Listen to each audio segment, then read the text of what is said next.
Geli Channel TV.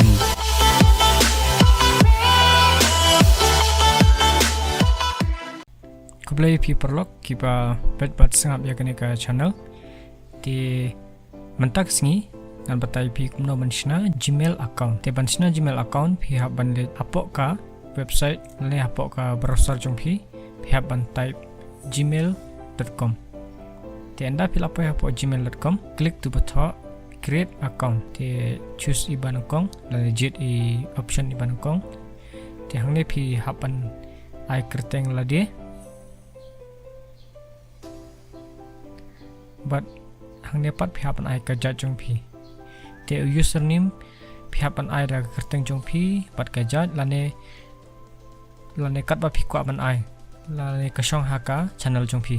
Te lada pikwa ban ai da kerteng bat kajat jong pi ru kalong ndrai da ai da komer kalong.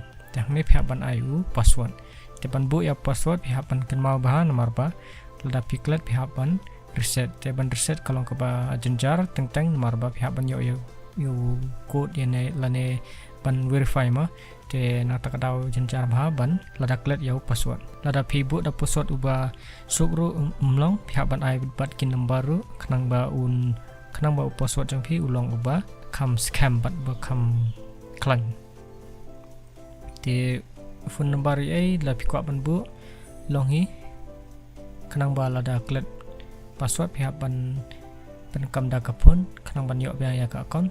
Te hang ni pihak ban ai ki singkha bat ki trek singkha jung pi. Te hang ni ada pide contain sendrang.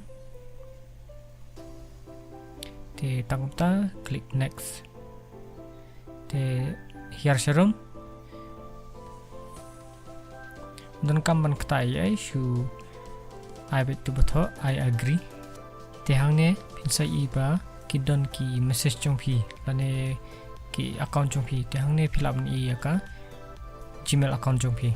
Te nang ne fill up ban shina ya ka YouTube channel lang ba dak ba klik itu i Google Apps bat ka YouTube channel.